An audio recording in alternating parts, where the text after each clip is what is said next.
Hey Clashers, what is currently the best equipment in the entire game and what equipment should you upgrade with your ores? Well, we just had the addition of 2 new equipments, and on top of that we have the balance changes with the update, which means the life gem got a massive buff while the electric boots were nerfed. So what are the best equipments now? Well, we're going to talk about the best equipment combinations for every single hero and the best equipment, heroes in general, and pets for every top strategy.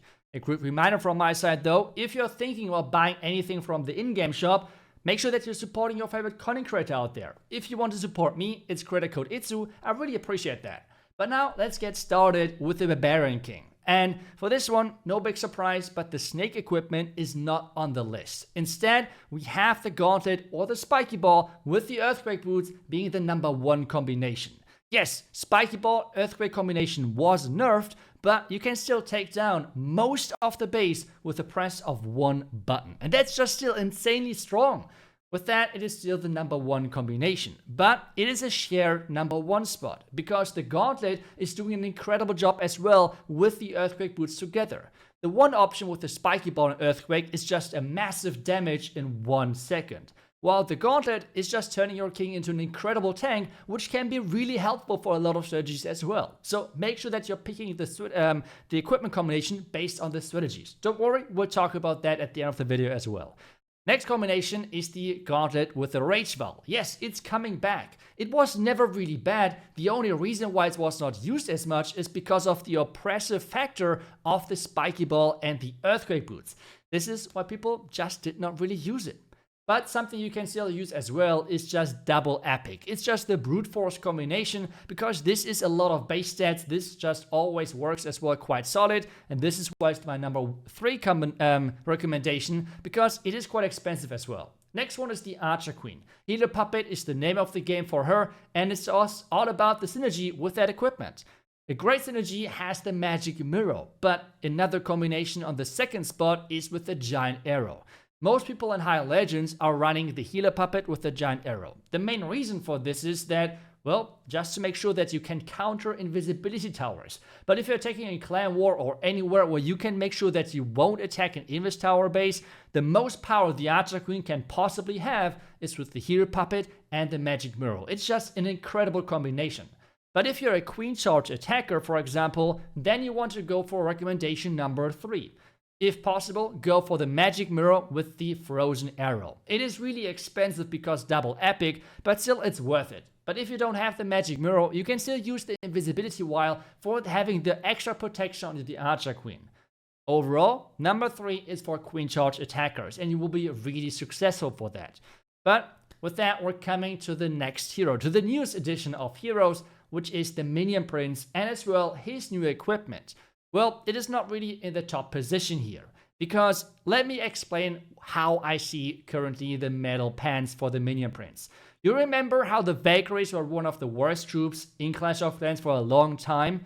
Well, as soon as the Root Riders were added, Valkyries became one of the strongest troops because they were synergizing so well that the Root Riders were really enabling them. This is how I see the metal pants as well. I think currently they are just missing the synergy, which would push them over the top. I think the base stats of this equipment is just incredible. It just doesn't really fit to the current other equipment and to the current strategies. This is why I currently do not have it in the #1 position. For air attacks in general, or for Root Rider attacks or whatever ground attacks, the original combination is still best. Otherwise, go for combination #2 or 3. With the Warden next on the menu, we have still the #1 combination for since the Warden was released, which is Eternal Tome with the Healing Tome. It always works, it's always great, and it's always an amazing support for your troops. Next one though is turning your Warden completely 180 degree and turning him into a complete machine, which means he is a solo carry. Turn a lot of buildings invisible, take down a key part of the village, and you are going to have a great time. Fireball and the Rage Vial is going to be your thing, or Super Witch Smash, or crazy Fireball attacks in general. It's always a lot of fun. Another option though, with the new buff, is the Life Gem with the Eternal Tome. Mass Miners, Hybrid, Super Hog Riders, all of those strategies are going to benefit a lot from the buff to the Life Gem, which will make those way stronger. The Royal Champion, yes, the electric boots were nerfed, but this nerf is not going to impact it a lot. I would even consider quick Royal Champion charges being not really as bad or even stronger, because the timing now of the invis is going to be better, because the Royal Champ is not going to have those awkward timings of moving on to the next building, and your invis spell is always going to be left in the air. So overall, still the best combination is the Electro Boots with the Haste Vial for the Royal Champion charges.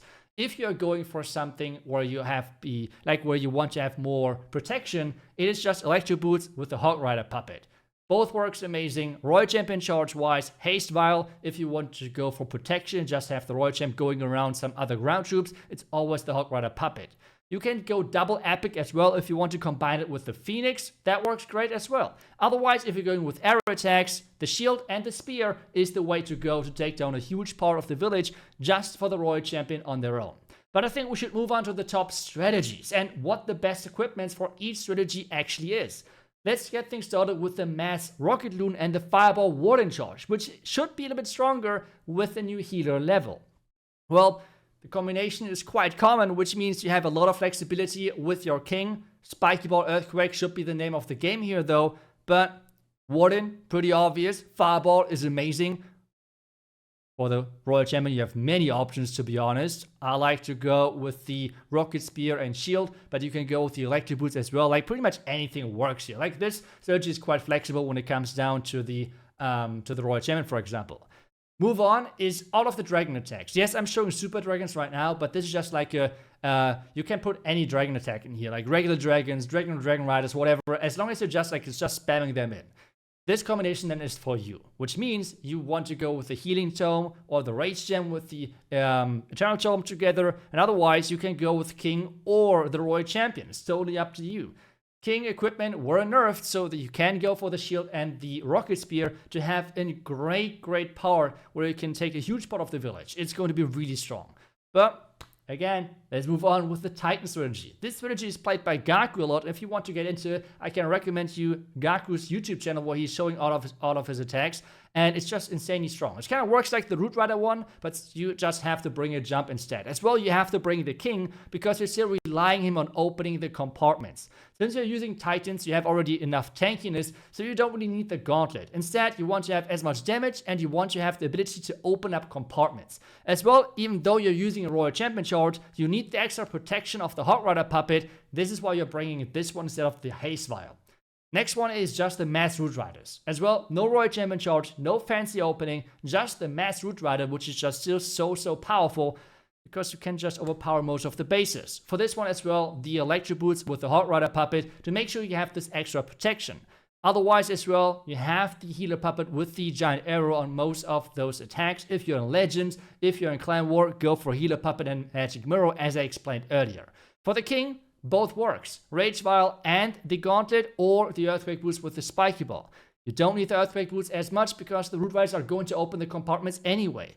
Next one is the Mass Dragons and the Mass Invis Royal Champion charge. Yes, you can like bring still Dragon Riders and stuff, but this is just like a showcase for really crazy long Royal Champion charges. If you're opting for the Spirit Fox, go for the Electro Boots with the Haste Vial. If you're opting for the Phoenix, go instead for the double epic equipment combination, which then is going to enable you even more. And well, the other equipment are pretty straightforward. The only other special thing to mention is that for this strategy, you can go either King or the Minion Prince. Next one is the Super Witch Smash with the Fireball, which is still incredibly strong, and it's going to be even better after the update, I think, with the Healer buff. So the Warden is staying alive for even longer, and you don't need any supportive spells when you're trying to set up the Fireball. For this one, again, you have a lot of options. I would recommend for the Royal Champion, though, the Electric Boots with the Hog Rider puppet, but all of those are still viable options. Warden, though, is pretty much set in stone, and my personal favorite on this one, to have really a tanky King and use an early ability, is the Gauntlet with the Earthquake Boots. While for the Titans, I like the Spiky Ball with the Earthquake Boots better. As I said, it's situational now based on the strategy. And with that, we're coming to the number one strategy in my opinion, which is the Mass Root Rider in combination with the Royal Champion charge. You can play it with the King, but especially after the Earthquake Boots nerf with the Spiky Ball, the Minion Prince is better by a long shot. Especially for this one, you don't want to use the new Minion Prince equipment because like generating 2 guards which can tank Black Mass is just so much better. And on top of that, you're having nearly 200 DPS more, which is a game changer. So this just synergizes so much better with the overall setup of the attack that you always want to go for that. And otherwise, I hope I was able to cover the top strategies. Let me know if you want to have any other strategies covered in such videos in the future as well, if I've missed any other strategies. And as well as always, make sure that you're giving feedback so I can improve those type of like equipment ranking videos. I tried to really incorporate the feedback you have given me on the last video, where you have said you want to have this top 3 recommendation back, which I did earlier. So I brought it back. So always make sure that you're sharing your feedback so I can react to it. I really appreciate that you're always sharing it in the comments. And as always, thank you so much for watching. I wish you guys back tomorrow with the next Clash video. Until then, see ya and bye bye.